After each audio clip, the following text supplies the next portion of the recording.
Oscar Eduardo Martínez Garza. Me voy a permitir leer una pequeña reseña.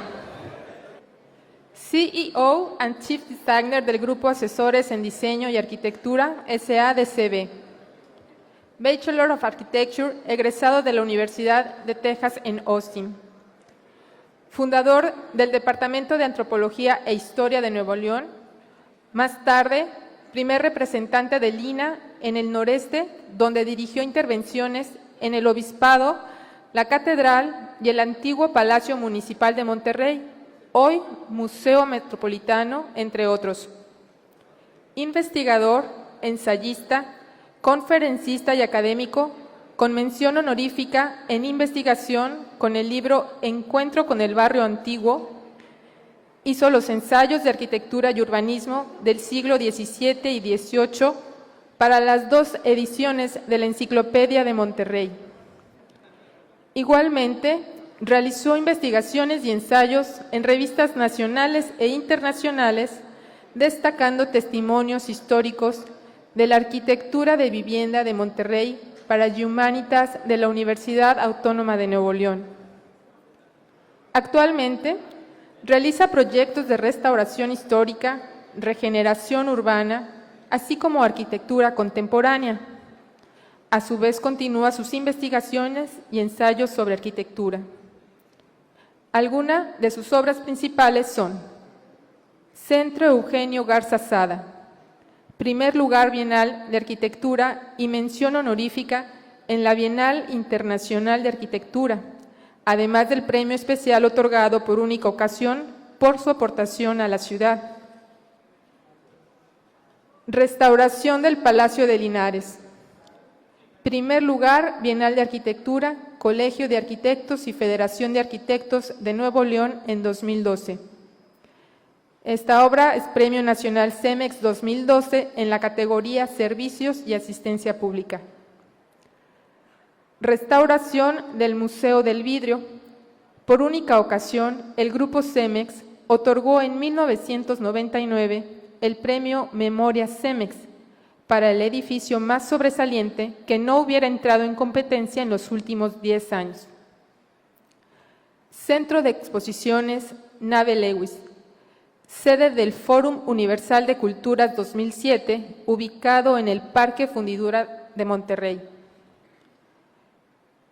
Centro Cultural Rosa de los Vientos, Premio Bienal de Arquitectura en el área de cultura, realizado para el Instituto Nacional de Bellas Artes y el municipio de San Nicolás de los Garza.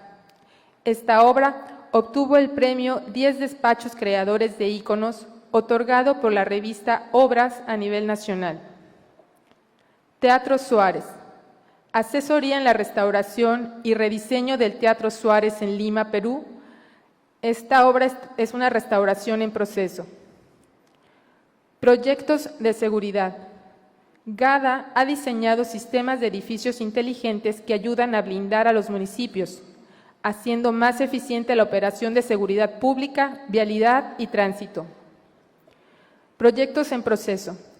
Complejo de Inteligencia Policial de San Nicolás de los Garza.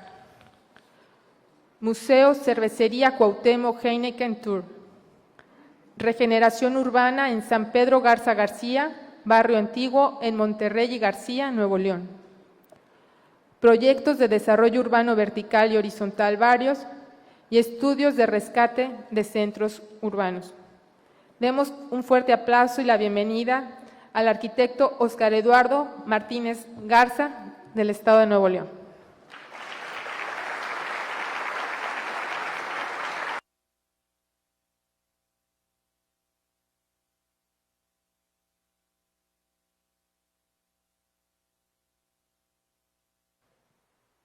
¿Cómo están? ¿Me escuchan bien? Bueno, primero un agradecimiento al Colegio de Arquitectos por este magnífico evento que es un ejemplo nacional desde mi punto de vista. Me ha tocado participar en varios y el entusiasmo y la forma en que se ha desarrollado y la presencia de ustedes y con tantos jóvenes también presentes me emociona mucho. La arquitectura es una pasión para quienes queremos tener una mejor ciudad, un mejor país, un mejor planeta. Tenemos que ser muy panorámicos.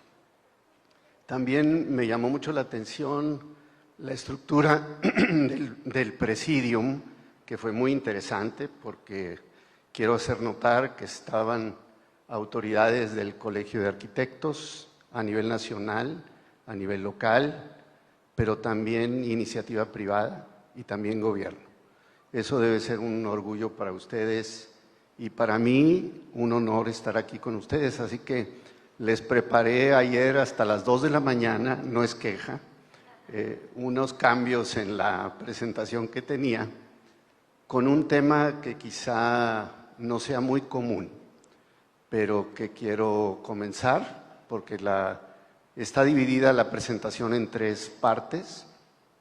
La primera se llama Conservación y Resiliencia Urbana, creando oportunidades de desarrollo.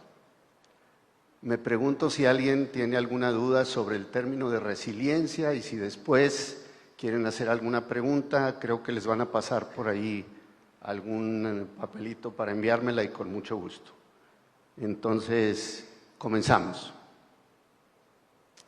Tenemos que partir desde el punto de vista de que nuestras ciudades son entes en constante transformación. No podemos diseñar para un ente fijo, estático. Las ciudades son dinámicas y en esas dinámicas se mueven muchas cosas. ¿Qué pasaría?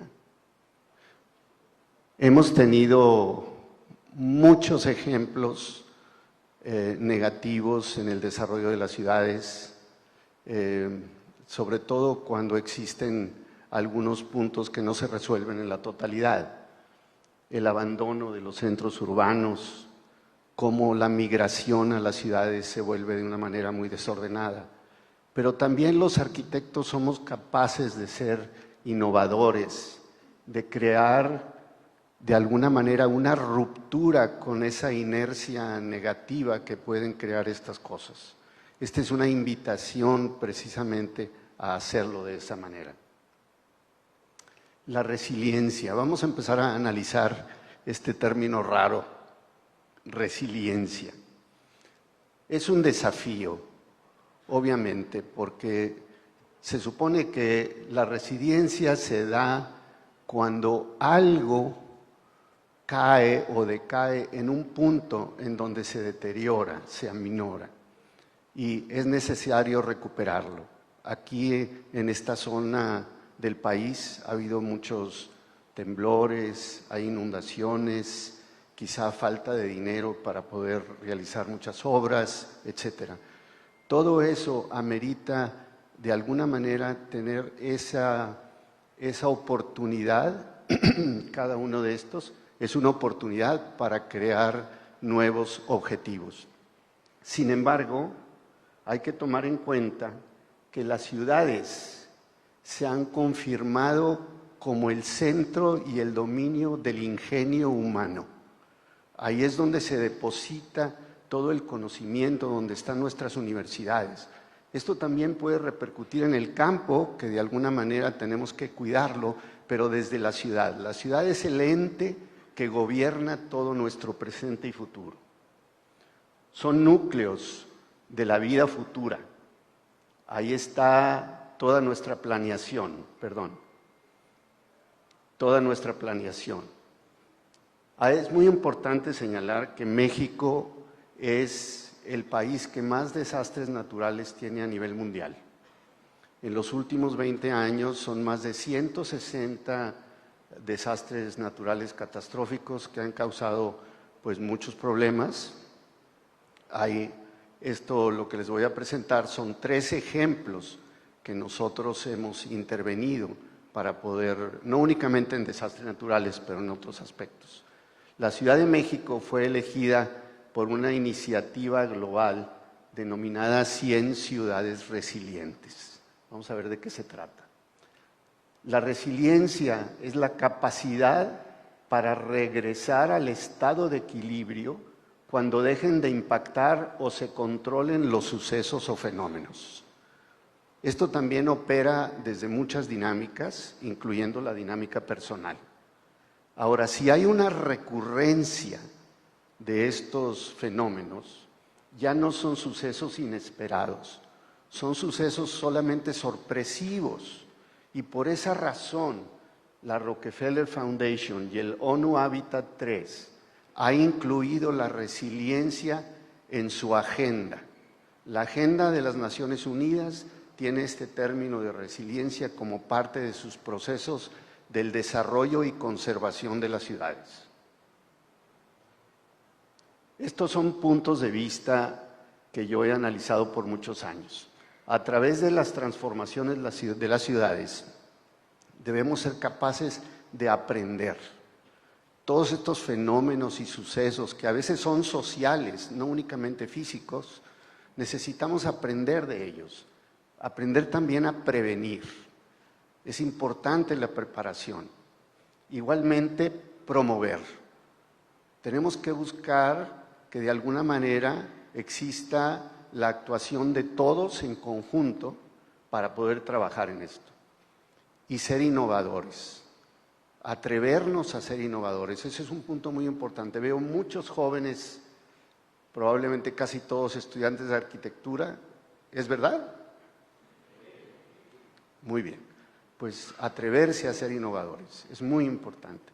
Y lo más importante de todo, siempre tener en mente la creación de equilibrio.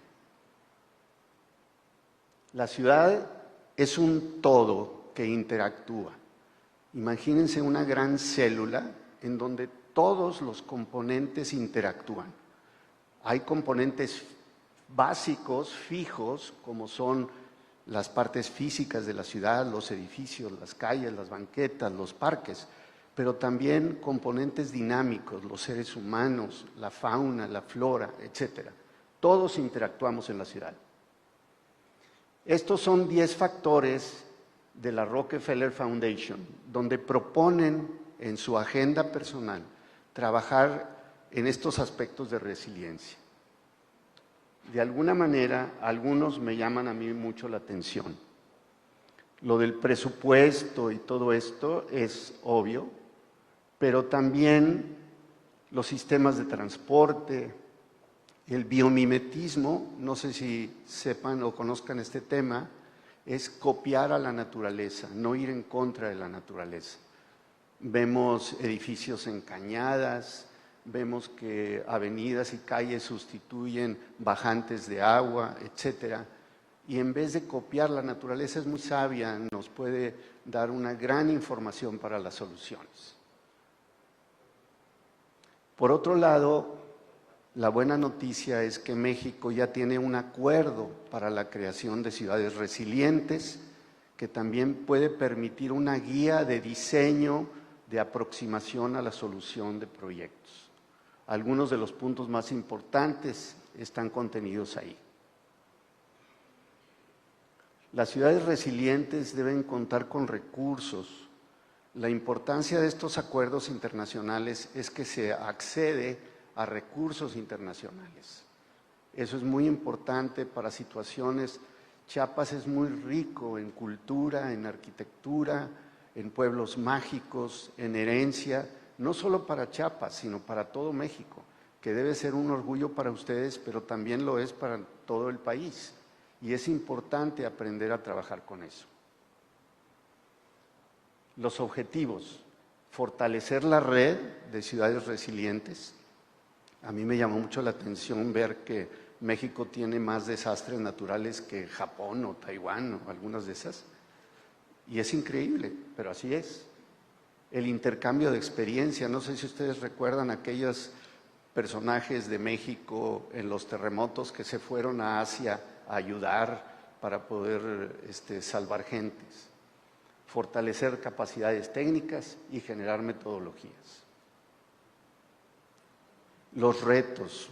En los retos debemos de entender que ha existido falta de inteligencia en la planeación. No hemos sido capaces de prevenir con suficiente certeza para que estos fenómenos, no podemos evitar que los fenómenos naturales sucedan, pero sí podemos manejarlos para que no causen los destrozos que causan. Pero también existen decisiones equivocadas de planeación urbana, de una falta de desarrollo, que provocan una descomposición social, aumentan la pobreza, hacen que las diferencias sociales sean mayores, etc. Todo esto, en todas estas partes, aumenta la migración rural. Todas estas partes son muy importantes de considerar en los aspectos de diseño. Build better and build back to improve the lives and well-being of urban population. Lo que dice es construir mejor y reconstruir para mejorar las vidas y el bienestar de la población urbana. Esa es una meta de la Rockefeller Foundation, que es muy importante señalar. Nuestra empresa ha trabajado casi desde sus inicios en proyectos de impacto social. Nos interesa mucho relacionarnos con la sociedad. Hacemos mucho esfuerzo por estar relacionados en los proyectos con la sociedad. Nos emociona mucho, obviamente, rescatar piezas del pasado y traerlas al presente, pero lanzarlas al futuro. También nos interesa incorporar piezas que de alguna manera pueden insertarse en un medio construido, que armonicen, que no desentonen demasiado.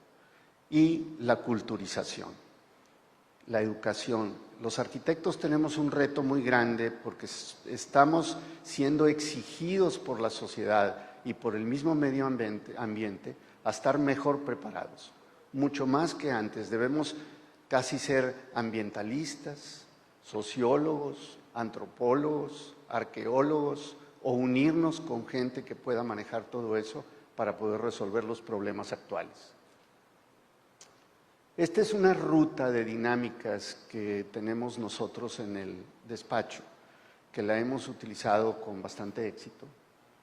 Nos interesa, obviamente, pues, diseñar mejor, aprender a conservar con los métodos correctos, reconstruir, que es un tema difícil porque los arquitectos de repente nos emocionamos y queremos agregarle cosas que no tienen, reintegrar, pero con dignidad y con trascendencia.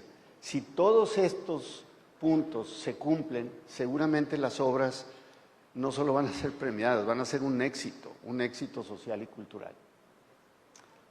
Aquí vienen los tres ejemplos de resiliencia que les queremos presentar. El primero es una restauración en el antiguo Palacio de Linares. Linares es una ciudad que ha permanecido prácticamente sin crecimiento en los últimos 60 años. ¿Cómo sucede eso? Pues por ese proceso de abandono e inmigración que se da por las ciudades grandes. Y hace algunos años, en uno de estos fenómenos, sucedió lo siguiente. Este video fue tomado por un aficionado que afortunadamente lo pudimos conseguir. El antiguo Palacio Municipal de finales del siglo XVIII y principios del XIX se viene abajo en una de sus alas, queda prácticamente la parte central estable y la otra ala estaba también a punto de colapsarse. Decidimos presentarle a las autoridades la opción de demoler la otra ala antes de que se viniera abajo. Un proyecto muy complicado pero ahorita vamos a ver el efecto real que puede tener y el valor que tiene la resiliencia. Estas son fotografías de cómo quedó esta parte que se cayó y de cómo tuvimos que desmontar la otra parte del edificio que estaba a punto de venirse abajo también. Lo tuvimos que hacer metódicamente, paso por paso. Cada uno de estos pasos fue muy cuidado para no dañar la parte central del edificio, que era del siglo XVIII. Y finalmente comenzar a reconstruir esta sección de acuerdo con los planos y los documentos que teníamos originales. Finalmente, y aprovechando que este material se forraba con un ladrillo especial, pudimos convertir a este edificio en un edificio inteligente, porque se pensó y se diseñó para que siguiera funcionando como Palacio Municipal y actualmente está funcionando. Se utilizaron muchas tecnologías que nos permitieron redescubrir el edificio que había sido muy dañado, pero que de alguna manera íbamos sacando elementos como pisos, mosaicos de pasta, todo eso. Finalmente, ya el edificio erguido funcionó sensacionalmente, pero este es el efecto más importante. Todos los detalles, la artesanía fue excelente. Los artesanos de la zona les dimos trabajo, tenían mucho tiempo de que no trabajaban. Nos pusimos a recorrer los pueblos cercanos para encontrar esa artesanía. México es riquísimo en mano de obra, riquísimo. Tenemos que aprovechar eso. Se hizo un taller especial de ebanistería, de herrería, también de cantera, y finalmente obtuvimos un proyecto que resultó en un éxito social para Linares. El efecto fue este. Cuando se viene el huracán y se cae, y finalmente podemos realizar la restauración y la recuperación del edificio, se obtiene, por suerte, el Premio Nacional CEMEX, y eso genera una emoción y una inercia y un orgullo en la ciudad, que se forma un comité promotor para convertir a Linares en pueblo mágico y obtener ciertos beneficios. Esto se consiguió 2 años después.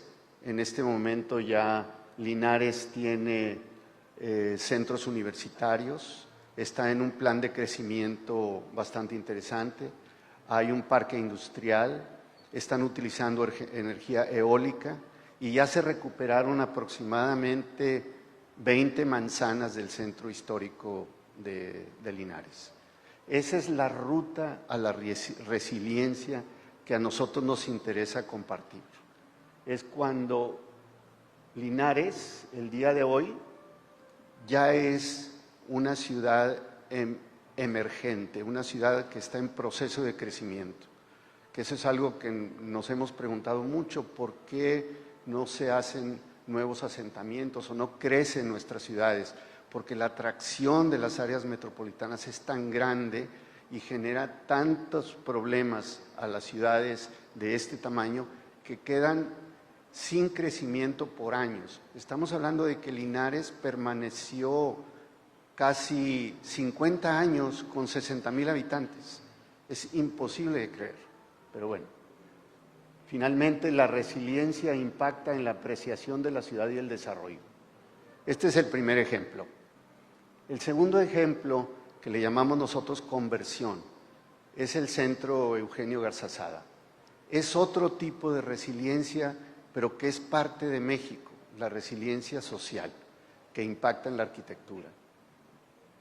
En algún momento, en 1973, es abatido don Eugenio Garzazada, creador del Tecnológico de Monterrey, un empresario que de alguna manera ayudaba a ese equilibrio entre la iniciativa privada y el gobierno. Y al presentarse ese suceso, obviamente hay una desmoralización a nivel nacional por todas las empresas, las conexiones, la educación, la academia, la cultura en la que estaban.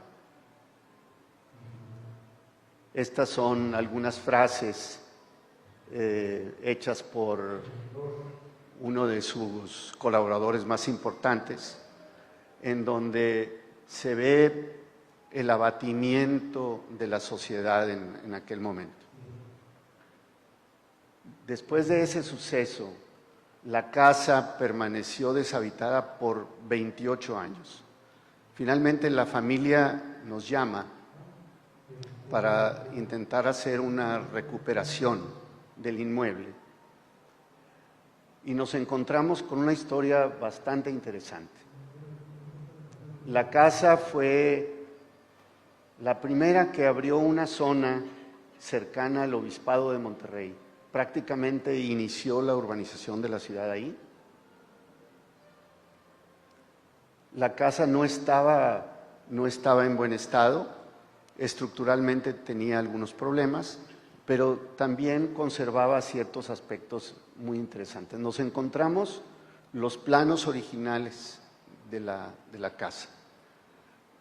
En algún archivo, como la casa estuvo cerrada tantos años, se encuentran los planos originales que nos da pie para ir redescubriendo la casa.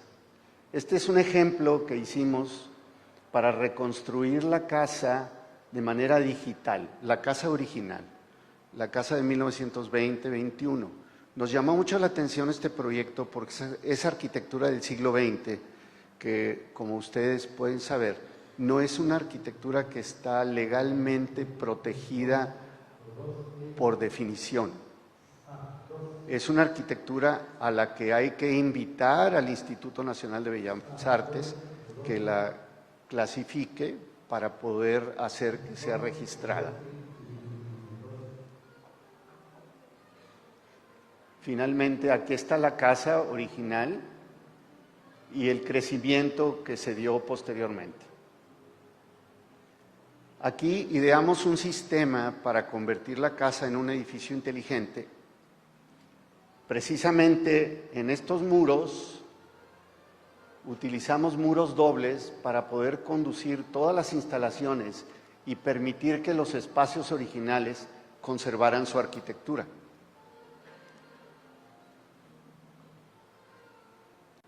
Este video, bastante rápido, como pueden ver, se hicieron obras muy interesantes del rescate. Prácticamente el 80% de los materiales de ebanistería fueron conservados.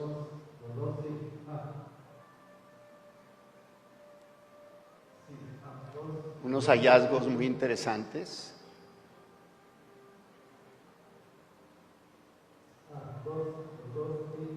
Esta parte también es interesante porque al quitar muros que se habían estado sobreponiendo, nos encontramos elementos semidestruidos que dieron pie para reconstruir algunos componentes de lo que queríamos lograr. Siempre en estos proyectos hay una mezcla de la arquitectura, de la conservación de la arquitectura antigua y el impulso hacia un uso contemporáneo y la arquitectura contemporánea. La casa, una vez terminada, obviamente ya tenía su presencia señalando básicamente los dos cuerpos que ubican las épocas en las que fue construida. Este reto constructivo fue muy impresionante. El Centro Eugenio Garzazada requería, que esta es una decisión que probablemente vale la pena que tomen en cuenta, en donde el arquitecto no satisface lo que pide el cliente, sino propone alternativas distintas a los que pide el cliente. Nuestros clientes decían, oye, necesitamos espacios, queremos construir un edificio ahí a un lado. Yo les dije, no, tenemos un jardín que es parte de la esencia arquitectónica del conjunto, no la podemos desperdiciar. Y pues, ¿qué se te ocurre? Bueno, pues, ¿por qué no construimos abajo de la casa? ¿Por qué no utilizamos tecnología que la tenemos? Entonces, se hizo una excavación a un lado de la casa, se demolieron cimientos, no sé si se alcance a ver aquí parte de la estructura metálica que estuvo sosteniendo temporalmente la casa por 3 meses aproximadamente. Y finalmente se colaron con mucho cuidado unas vigas verticales muy, muy grandes que sostenían toneladas de peso. Se hizo en varias secciones de la casa y finalmente tenemos salones que ellos pueden utilizar, salones muy modernos que pueden utilizar sin haber perjudicado la casa. Y está ese lenguaje que nos permite la historia de la arquitectura y nos permite México, que tenemos historia y podemos hacer arquitectura contemporánea de alguna manera dialogando, que exista ese diálogo entre ambas arquitecturas. Aquí, por ejemplo, tenemos parte de la excavación, cómo se ingresa a los salones. Tenemos un elevador de cristal junto a la casa antigua. Total, el proyecto ha sido un éxito, está funcionando perfectamente bien. Hay muchas actividades. Quisimos hacer también un homenaje a la artesanía que se utilizó en la casa. Estas son fotos reales de los albañiles y artesanos, de los talleres de yeso, de carpintería, de todos los que trabajaron ahí. Y realmente estamos muy orgullosos de que ahora se considera una obra de arte y está ahí expuesta en el mismo Centro Eugenio Garzazada. La ruta hacia la resiliencia también es muy importante, la evaluación de este proyecto, que la hacemos siempre que impulsamos estos proyectos. Por un lado, vino el abatimiento de don Eugenio Garzazada. La casa permanece deshabitada por 38 años. Finalmente se realiza la restauración, la creación del Centro Eugenio Garzazada. Es una casa multipremiada con un señalamiento muy especial por parte del Colegio y Federación de Arquitectos de Nuevo León en su 50 aniversario. La consideraron en ese momento el edificio de mayor aportación a la ciudad por su rescate histórico y el impulso a toda la zona. Y los programas de participación que tiene hacia la comunidad, ahí se reúnen estudiantes, empresarios, se impulsan nuevos proyectos, etcétera. Eso es lo que buscamos nosotros en este tipo de proyectos. Las actividades son múltiples, todos estamos muy contentos de que se haya rescatado esta parte de México que se perdió con el abatimiento de este personaje. Y estas son algunas fotos de cómo quedó el edificio, ya conservando su estilo ecléctico, pero que perfectamente funciona hoy en el siglo XXI. Lo interesante de este proyecto es que funciona hoy. No era suficiente rescatarlo. Rescatarlo es una parte importante, pero el hecho de que funcione hoy, que le dé cabida a un centro de impulso a futuro, de jóvenes empresarios, de académicos, eso es lo que es más importante. Esa es una participación de la arquitectura que a mí particularmente me fascina. Otro proyecto que les quiero presentar muy rápido, porque tenemos que entrar a la última sección, es el Centro de Exposiciones de la Nave Lewis en el Parque Fundidora. Aquí hay otro tipo de crisis que se presenta. La Fundidora, una de las empresas más grandes de México y la primera en Latinoamérica, cierra sus operaciones. 10,000 empleados se quedan sin trabajo de un día para otro en 1983. 10,000 empleados. Aquí está tu dinero, cerramos. Y todas las instalaciones quedan abandonadas. A través de varios procesos entre iniciativa y gobierno, que eso es lo importante y lo que me gustó hoy mucho del presidium de ustedes, de ver la integración con la iniciativa privada y gobierno, es que se realiza un impulso muy grande para rescatar esta nave enorme de casi 300 metros lineales de longitud, que decían, bueno, ¿qué hacemos con ella? Nosotros ya habíamos realizado 2 proyectos para el Parque Fundidora, que ya estaban en funcionamiento, pero este verdaderamente era un reto. ¿Qué vamos a hacer con esa nave? Y se presenta la gran oportunidad de que Monterrey se convierta en la sede del Foro Universal de las Culturas que venía de Barcelona. Un foro de diálogo, de búsqueda, de tratar de encontrar directrices y señalamientos para la sociedad. En este momento, el Centro de Exposiciones es el más visitado en todo el norte de México, con más de 1 millón de visitantes al año.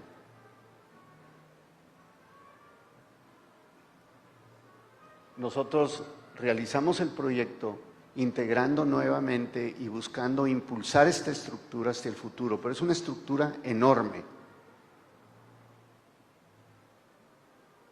Como pueden ver, toda la nave se conservó. Empezamos a jugar con elementos para poderlo orquestar, que de alguna manera funcionara mejor. Cómo dividir los espacios, cómo ingresar, cómo salir, cómo controlar. Por eso creamos estas enormes esclusas que permiten el control de accesos, la división de salas, etc. Otro elemento muy importante fue la conservación de las estructuras originales. Estas estructuras de acero son las mismas, las originales que ahí prevalecían. Tuvimos que realizar el diseño de una estructura auxiliar porque la nave nunca tuvo muros. Entonces, para poderla cerrar o poder tener cristal, esa estructura de acero tenía mucha movilidad. No podíamos permitir, nos iban a tronar los cristales en las pruebas que hicimos, no pruebas físicas, pero pruebas de cálculo. Entonces, ideamos una estructura auxiliar que nos permitía tener mayor rigidez en los marcos. Esa es una parte también muy importante que les recomiendo en la arquitectura, tener al lado los asesores correctos. Definitivamente tienen que contar con gente. En estos proyectos tan complejos que hacemos nosotros, que no es como hacer un edificio vertical únicamente, estamos hablando de una tecnología que necesita estudiarse, que necesita análisis, necesita uno entrar en los detalles y en los escenarios supuestos. Tenemos que diseñar con escenarios supuestos. La nave pues es inmensa, ahorita van a ver la proporción, es espectacular, se conservó la grúa viajera, esta es la grúa viajera original que todavía funciona, se conservaron todos los elementos, aprovechamos toda la cubierta, todas las tuberías, están aparentes pero perfectamente ordenadas. El ordenamiento de todas las tuberías fue pausado, directo, etcétera.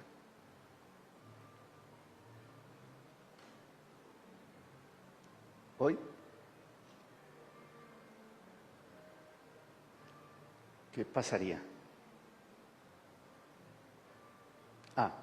Este es otro punto muy importante. Yo pretendía que visitar este espacio tan inmenso, tan grande, fuera una gran experiencia para el visitante. Entonces, las esclusas sí son espectaculares, son muy grandes. No sé qué está pasando. Perdón. Se tardó un poquito. Pero entonces, creamos una forma de simular una especie de puente, de tránsito, para que el visitante, imagínense, en este espacio lo inauguró una de las exposiciones más espectaculares que han venido a México. Se llamó Isis y la serpiente emplumada. Una especie de exposición que comparaba todas las deidades egipcias con las mexicanas. Y fue espectacular. La otra parte fue una exposición diseñada por el arquitecto Ramírez Vázquez, que se llamó América Migración. En este momento, qué tema tan interesante y cómo lo preveía el arquitecto Ramírez Vázquez desde aquel entonces en las pláticas que tuvimos sobre este tema. Pero aquí es muy importante que el visitante entienda que está entrando a través de una especie de filtro con dos fuentes hundidas que permiten que se sienta como si entráramos a través de un puente a este espacio. Otro punto muy importante, como es una estructura tan larga, era darle pausas a la estructura. Esta escultura es una pausa visual, no es un accidente ni es una propuesta de antojo, es necesaria. O sea, la vista de casi los 300 metros de longitud con todo y las esclusas, era imposible que la vista humana pudiera ver todo el elemento. Se necesitaba un descanso, un apoyo visual. Por eso acompañamos el puente con esta magnífica escultura diseñada por nosotros, que permitió ese punto de apoyo para seguir adelante. Obviamente los cristales también pedimos un tratamiento especial y no solo eso, los árboles que rodean a la nave tienen un gobernador de altura.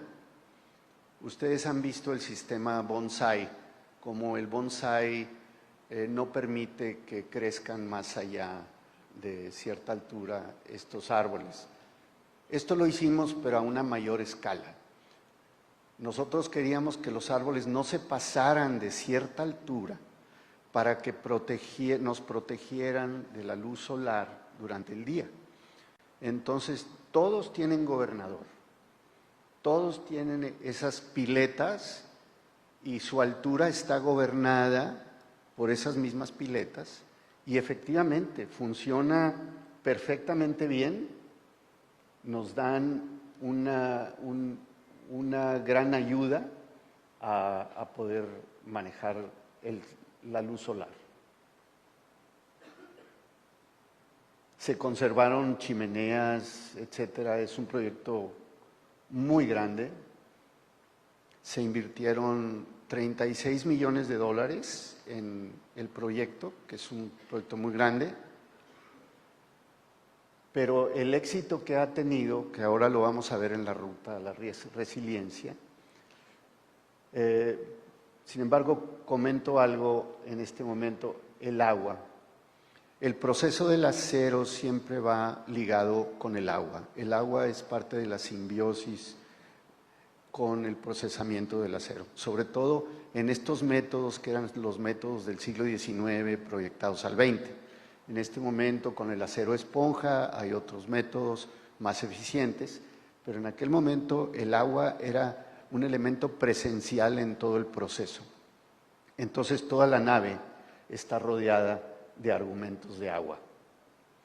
Esta es otra. De hecho, esta pieza, que aquí se ve como una escultura, era un depósito de desperdicios que un día que llego en la mañana me dicen, pues la vamos a tirar, arquitecto, pero ¿cómo que la van a tirar? Entonces diseñamos nosotros esta fuente, precisamente, diseñamos este plato para que acompañara la fuente de agua y siguiéramos reflejando lo que requería la nave. Este es un teatro tipo IMAX que era necesario para el proyecto, pero también es un argumento de impulso al futuro de este elemento. Queríamos un componente que la proyectara a futuro. ¿Vamos bien o me voy más rápido? ¿Los estoy aburriendo? ¿Mande? Ah, muchas gracias. La arquitecta tiene 10 ya. Válgame. Bueno, fíjense, un ingeniero nos gana, no puede ser, hombre. Bueno, esta vista ha sido ya, es una vista muy icónica. Otra vez, se me tarda tantito. Este es el interior del domo, que es un domo tridético, muy bien construido. El proceso de construcción del domo, ya habíamos hecho otros domos, inclusive de cristal, pero este fue muy grande y muy interesante, el domo tridético. Parte de algunas de las exposiciones que son espectaculares es que la nave es un espacio tan vasto y tan impresionante, cambia el sonido, el eco, todo se siente muy distinto. Alguien decía que tenía cierta religiosidad industrial, no sé qué quiere decir eso, la verdad. Pero bueno, hay una ruta hacia la resiliencia también. Obviamente que el cierre de fundidora y despedir a 10,000 empleados en una ciudad significa crear una crisis económica de algún tipo. Esa crisis comenzó con el cierre precisamente de la empresa.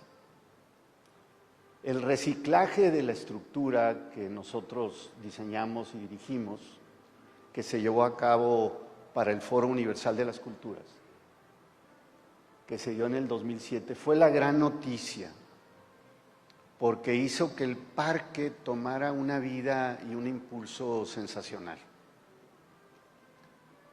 Se establece como el centro de exposiciones más visitado del norte de México. En 10 años, más de 15 millones de habitantes. En el Foro Universal de las Culturas, el primer mes fue visitado por 500,000 de habitantes, las exposiciones que les comentaba hace un momento. Y en conjunto con la Arena Monterrey, el Auditorio, la Pinacoteca, el Horno 3 y otros proyectos del Parque Fundidora, se ha convertido en el lugar más visitado y más de mayor producción económica de entretenimiento en la zona metropolitana. Entonces, este es como nuestro Central Park.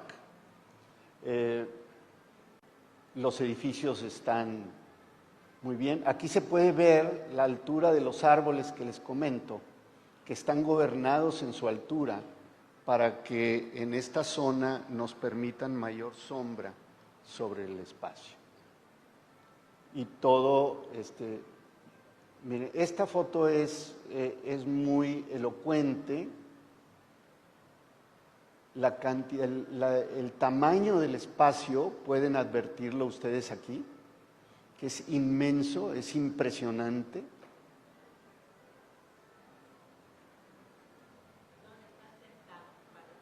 Están sentados en mesas, sí, pero de cualquier manera es impresionante la altura para el espacio tan grande. Y aquí está una foto de conjunto, el reciclaje en la reimaginación de espacios. Aquí nos topamos con la idea de volver a imaginarnos un nuevo uso de una estructura sencilla que pensaban demoler y que ahora se convirtió en el centro de exposiciones más importante del norte de México.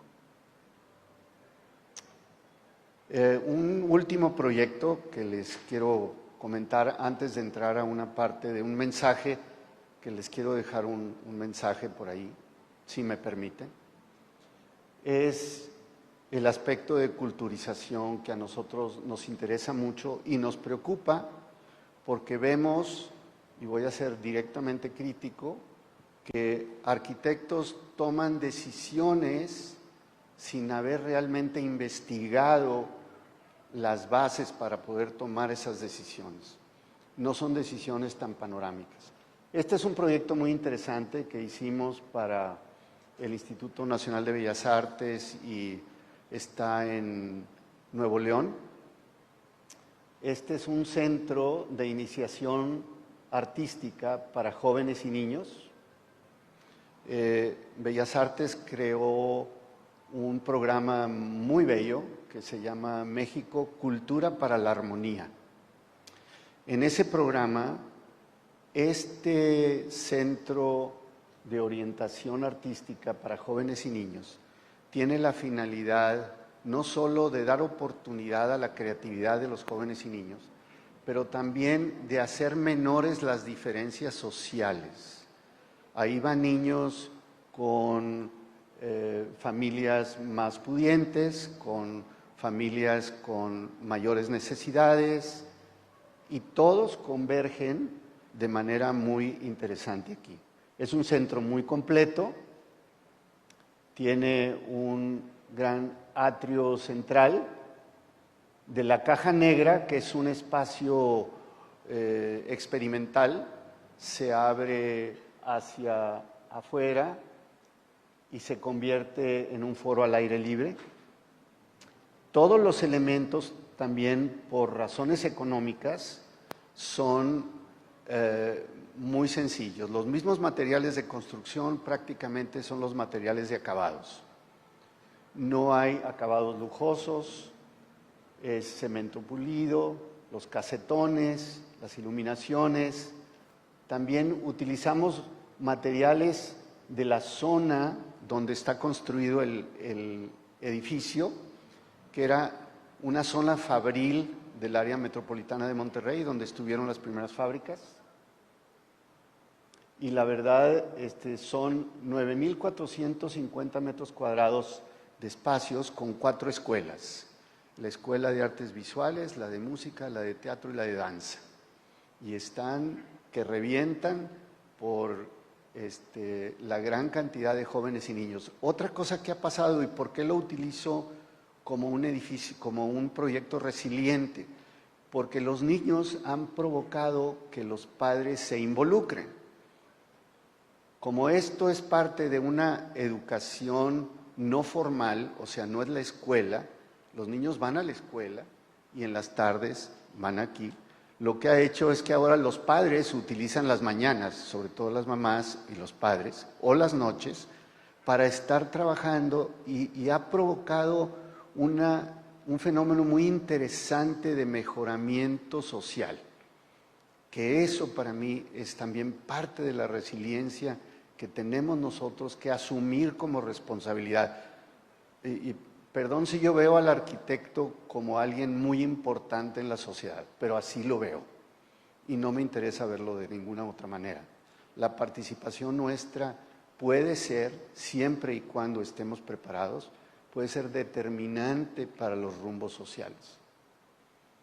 Ahora, la caja negra, que es inmensa, es la más grande de México, aún más grande que la del Centro Nacional de las Artes. Hoy, otra vez. Bueno, un poquito cómo está distribuido el proyecto. El terreno pues fue dado por el mismo municipio. Esta es la caja negra, las diferentes escuelas que Bellas Artes pidió que cada escuela fuera separada. La necesidad de invitar a través de las formas arquitectónicas a que los jóvenes exploren, investiguen, innoven, que sean valientes en sus propuestas. No pasa nada, esto se propone, tiene que funcionar. Un aspecto técnico muy complicado del proyecto es que tuvimos que utilizar 4 diferentes sistemas constructivos, porque teníamos escuelas de danza una sobre otra, entonces acústicamente era imposible si no manejábamos una losa sólida, pero también había losas aligeradas en las zonas de oficinas, etcétera. Tenemos que ser versátiles y acoplarnos a cada proyecto. Esta es una vista del conjunto. Como pueden ver, es muy, muy grande. Impone mucho en la zona por su arquitectura, que esa parte del mensaje que queríamos nosotros lograr, que llamara la atención. Este proyecto tiene también la finalidad de comunicar lo que hace, comunicarlo a través de sus formas, no solo a través de la función. Entonces, sí es un proyecto para nosotros muy divertido, muy interesante. Ya tenemos en proceso un medio hermano en Durango. Y los interiores son sencillos y muy limpios, los espacios muy grandes, siempre el manejo de los materiales muy honestos. Este árbol lo sembramos junto con los niños de primer ingreso. Como es un diplomado, tenían que venir. Entonces se hizo toda una ceremonia con los niños encantados. Estuvo muy bien. Esta foto que parece, no son renders, nada más les comento, porque de repente me dicen, oye, es que este es un render. No, vimos que la niña estaba por ahí y nos pareció lindísima. Está entrando a la escuela de danza, que es esta. Y pues ya la zona ya se transformó, ya hay un impacto urbano para mejorar la zona. Y claro, la presencia de la sociedad es vital, pero también nuestra participación con la sociedad para lograr el proyecto que se requiere. En realidad pensamos que la arquitectura nuestra de alguna manera ha generado comportamiento, ha generado un impulso al comportamiento. Construir mejor y reconstruir para mejorar. Bueno, me voy a la última parte de la presentación, por si alguien tiene alguna pregunta, al final con mucho gusto la vemos. Traigo un pequeñito ejercicio para que participen ustedes a través de sus celulares. Es muy sencillo y bueno, pues ahorita se los comento.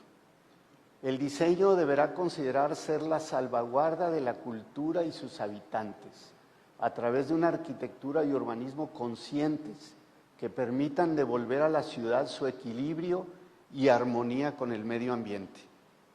Eso para mí es parte de la filosofía personal y de la empresa. Necesitamos trabajar con una gran ambición para que esto se dé. Tenemos la capacidad para sintetizar las diferencias. Por supuesto que la tenemos. Hice ayer en la noche, que les dije que me quedé hasta las 2 de la mañana y puedo comprobarlo, me quedé, ahí está, me quedé para hacer esta última parte que creo que es muy importante, que en este momento es una tendencia que necesitamos aceptar como imprescindible para ser una sociedad que pueda aprender a vivir con los problemas que tenemos y que irán en aumento si no les ponemos atención, tanto ambientales como sociales. Una ciudad para todos. La ciudad como un todo, por supuesto ya hemos dicho que interactúa a través de todos sus componentes y da respuesta a los sucesos y fenómenos. Es el centro de la creatividad del ser humano. Las ciudades tienen esa responsabilidad.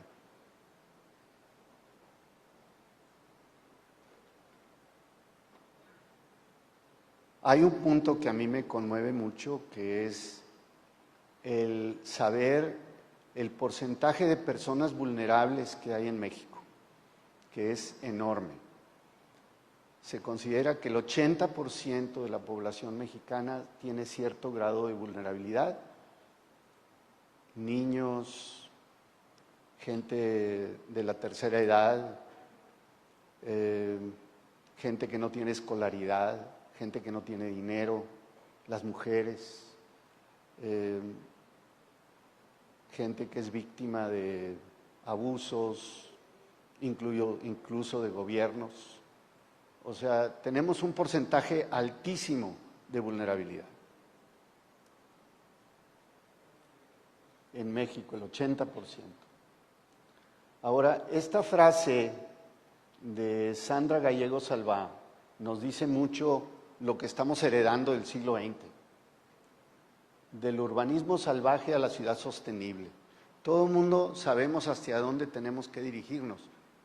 El asunto es que nos están dejando un paquete bastante difícil de manejar y que requiere dinero, esfuerzo, preparación y sobre todo la actitud de los jóvenes planificadores, arquitectos, urbanistas para poder enfrentar esto.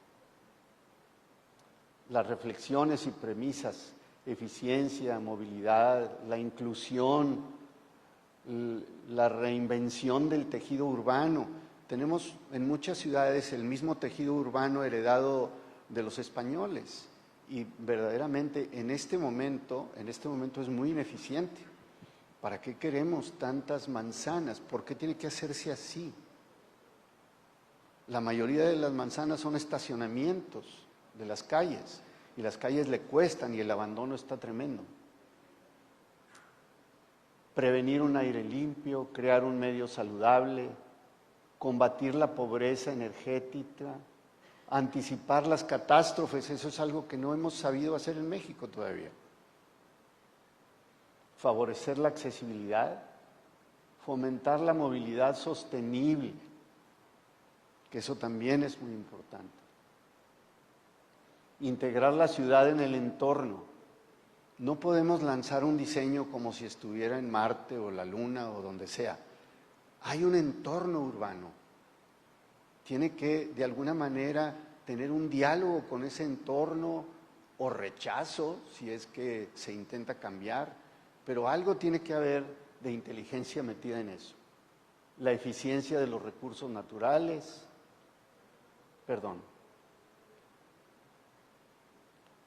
la interacción, sobre todo con la electrónica y los efectos de la población no residente. Hay muchas ciudades que reciben población no residente que constantemente están en flujo y de alguna manera afectan. San Pedro Garza García, donde vivimos nosotros, tiene 115,000 habitantes y recibimos diariamente 250,000 vehículos de fuera que entran. 250,000. Y claro, ¿dónde está el impacto? En eso, precisamente. Las tendencias universales que son hacia una ciudad para todos sus habitantes. No se alcanza a leerlo ahí, ¿verdad? Bueno, la inclusión espacial, la inclusión social y la inclusión económica. ¿Hasta qué punto se puede dar? O sea, más allá del saber cómo diseñar el funcionamiento de un espacio, tenemos que saber qué trascendencia tiene lo que estamos proyectando. En la nueva agenda urbana del hábitat aparecen estos conceptos. La ciudad compacta. Obviamente que nos estamos moviendo hacia la ciudad compacta. Usos mixtos, espacios públicos, movilidad, sostenibilidad. La ciudad inclusiva es inevitable. Si queremos una sociedad saludable, tenemos que ser inclusivos, de alguna manera. Había en algún ejercicio que hicimos en la Comisión de Urbanismo que yo presido o coordino, hablábamos, por ejemplo, de la ciudad para los niños, cómo les afecta. ¿Pueden los niños, como yo caminaba de niño con toda seguridad en la calle sin ningún problema, lo pueden hacer ahora? ¿O la ciudad de la mujer? ¿O la ciudad de los ancianos? ¿O de los minusválidos? ¿Cuántas ciudades estamos hablando? La ciudad participativa. Tenemos que darle la libertad de participación al ciudadano. Pero esto siempre funciona, y la ciudad resiliente.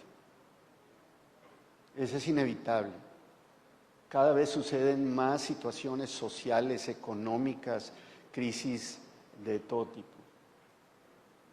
La ciudad segura y la ciudad sostenible, por supuesto.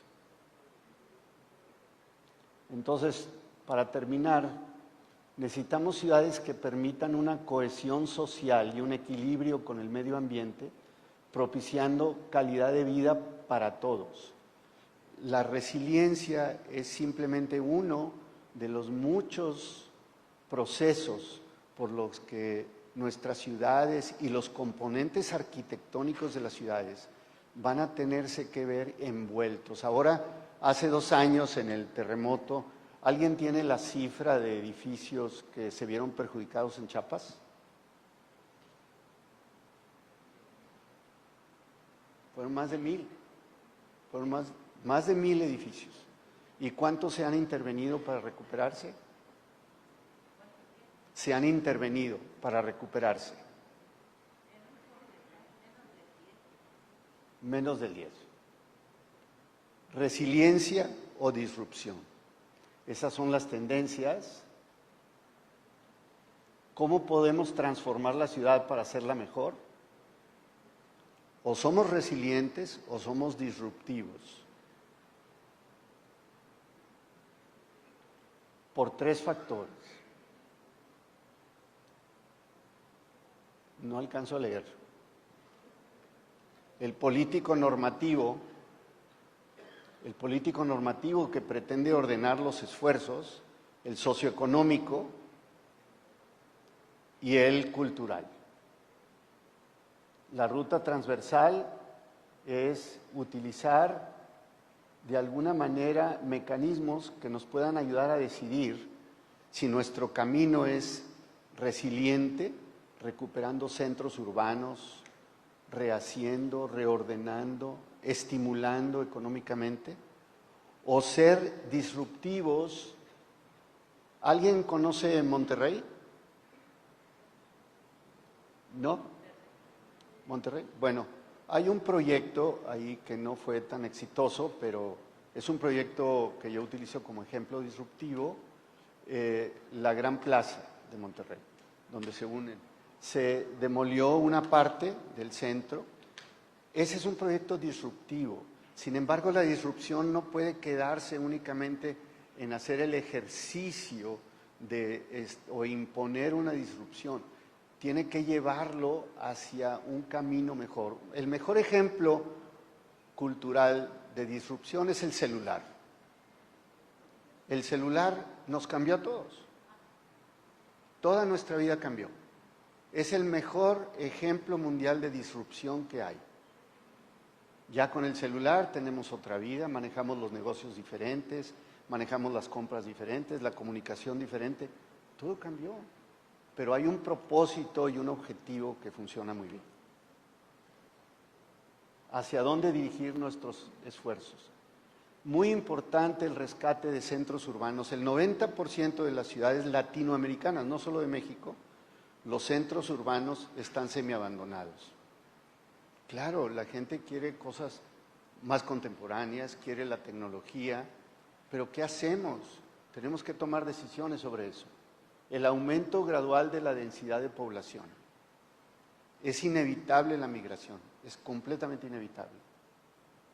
La actualización de infraestructura. No tenemos suficiente infraestructura para poder dotar. El centro urbano de varias ciudades en México están abandonados porque ya no hay escuelas, ya se fueron los perímetros, ya no se ha reinventado el uso. La organización de gobiernos y sociedad civil, la única manera. Lo que vimos hoy aquí en el foro, esta unión de los colegiados con la iniciativa privada y el gobierno, es absolutamente indispensable. Y programas regenerativos y preventivos que permitan que todo esto se dé, porque no se trata de tener una idea genial y ya la tuve. Aquí hay mucha promoción de por medio y hay muchos componentes que van a estar trabajando. La disrupción urbana, proyectos de transporte. El transporte ha sido un problema y es cada vez más problema. La recuperación de áreas públicas, los espacios públicos, la recuperación de espacios viales y abastecer necesidades para el futuro. El futuro está muy cercano, el futuro ya es hoy. Simplemente nosotros estamos como en espera que nos llegue, cuando en otras partes ya llegó. La verdad es que esa es la preparación. La resiliencia y la disrupción.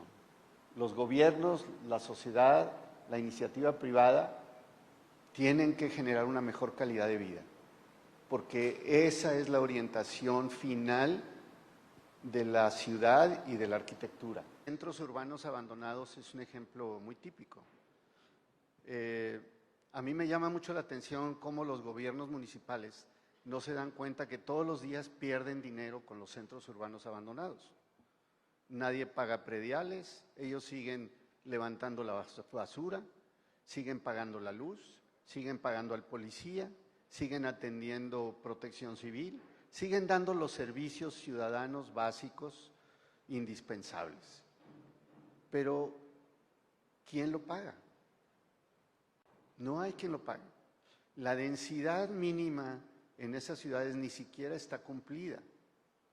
Y hay, por supuesto, los problemas de cómo se han dividido las propiedades o son heredadas, o pues hay muchos aspectos legales que se tienen que considerar. Pero yo tengo la esperanza de que podamos pasar por encima de todos esos aspectos para pensar en el bien mayor. Un caso específico que conozco muy bien en los centros urbanos que nos ha tocado trabajar es que el ciudadano que vive en 16 personas por hectárea, en donde tiene 2 casas abandonadas a un lado y otras 2 al otro lado, mientras no tenga problemas no le importa. En el momento en que viene alguien y ocupa ilegalmente la casa de al lado y sospechosamente son X o Y o Z, se convierte en un problema. Pero entonces, antes de llegar a esos problemas y en respuesta a lo que usted dice, yo creo que nosotros tenemos que reorientar esa motivación de recuperación con ciertos aspectos que apoyen el desarrollo económico. O sea, si no hay incentivos, no va a suceder. Pero es un punto muy difícil. Hasta este momento ha habido intentos parciales, pero que no se han recuperado totalmente.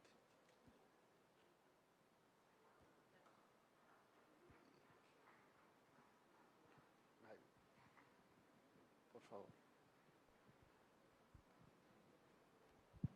Sí, Oscar, te felicito de la presentación porque normalmente encasillamos el trabajo del arquitecto, sea en dos escalas, ¿no? En la arquitectónica y la urbana. El tema de la resiliencia, como lo planteas, es básicamente el poder revertir, digamos, errores, sea por la naturaleza o sea por la mala planeación, en lugares habitables, ¿no? Me parece excepcional, me parece muy bien el tema, ¿no? Me hace un poquito de ruido el tema de los centros históricos. ¿Los qué, perdón? De los centros históricos. Ah. O sea, tu apreciación de los centros históricos como los lugares un poco inhabitables, que no pueden entrar los coches, estacionamientos y demás. Yo lo que creo que este tema de la resiliencia, que es básicamente la capacidad de levantarse de cualquier situación crítica, sí nos debe de tener en alerta, básicamente de anticiparse, como tú lo has mencionado, ¿no? O sea, de no tener, es decir, no ir detrás de los problemas, sino adelantarse a ellos, ¿no? Claro. Y eso sería una capacidad mucho mayor de prevención, de planeación, pues básicamente de una capacidad de ver hacia el futuro, de ver a más, ¿no? Pero yo lo entiendo, todo este modelo, básicamente, y lo has mencionado también, como a la ciudad sustentable, ¿no? A la ciudad sustentable. Y por supuesto, cuando se hacen los proyectos que son de restauración o remodelación, básicamente funcionan aquellos que se vuelven autónomos, ¿no? Que la ciudad misma los acoge. En el caso de la fundidora, que sí conozco, el edificio, o sea, el proyecto, me parece un acto, o sea, de un edificio ícono de Monterrey, ¿no? Y bandera de la producción industrial en México, se vuelva de un abandono a un centro cultural de Monterrey y referente del país, ¿no? O sea, me parece excepcional, ¿no? Pero todo esto, insisto, tiene que ver mucho más con un concepto de sustentabilidad, y ese se refiere básicamente a que todos los espacios, o sea, que si bien algunos están alejados de la mano de Dios y otros abandonados, pero sobre todo los centros históricos es la historia de la arquitectura, la historia, y eso es sustentabilidad también. O sea, recuperar esos espacios como lo hiciste en estos dos edificios, ¿no? Cambiarle su sistema, porque si no entran coches, pues que entren peatones. Claro. Y eso son lo que se está haciendo en las ciudades europeas. Gracias. Sí, muchas gracias, Joel. Sí, efectivamente, nada más agrego una pequeña cosa a lo que me comentas y estoy totalmente de acuerdo. Todos estos son retos muy grandes. Obviamente a todos nos gustaría hacer como las ciudades nuevas chinas, que señalan el espacio abierto totalmente y pues bueno, vamos a diseñar una nueva ciudad de 1 millón de habitantes, ¿verdad? Pues no sucede así. En este momento nosotros tenemos que cargar con una responsabilidad y una necesidad de creatividad, de transformación, que quizá nos va a llevar a través de hacer sacrificios importantes en los espacios. Los centros históricos, yo no puedo prever, por ejemplo, que funcionen sin una actividad económica. Es muy difícil que eso suceda. Ahorita lo estamos viendo en Durango, que es donde estamos trabajando, que es un centro histórico hermosísimo y que sin embargo ya están teniendo problemas de que la gente intenta cambiar los espacios de alguna manera en los interiores sin que las autoridades se den cuenta porque necesitan adaptarlos, en vez de tener a alguien que les diga, oye, espérame, se puede adaptar. Obviamente todo esto requiere de incentivos. Si no hay un incentivo para que esto funcione, no va a tener un buen resultado. Pero la verdad es que el problema ahí está. La intención de la plática es decir, bueno, hay necesidad de tomar decisiones sobre eso. Lo peor que podemos hacer es no tomarlo en cuenta y dejar que flote a que suceda lo que está sucediendo actualmente, ¿verdad? Gracias. Bueno. Muchas gracias. Muchas gracias. Muchas gracias por su paciencia, por escucharme y por permitirme compartir algunos sueños con ustedes. Mucha suerte.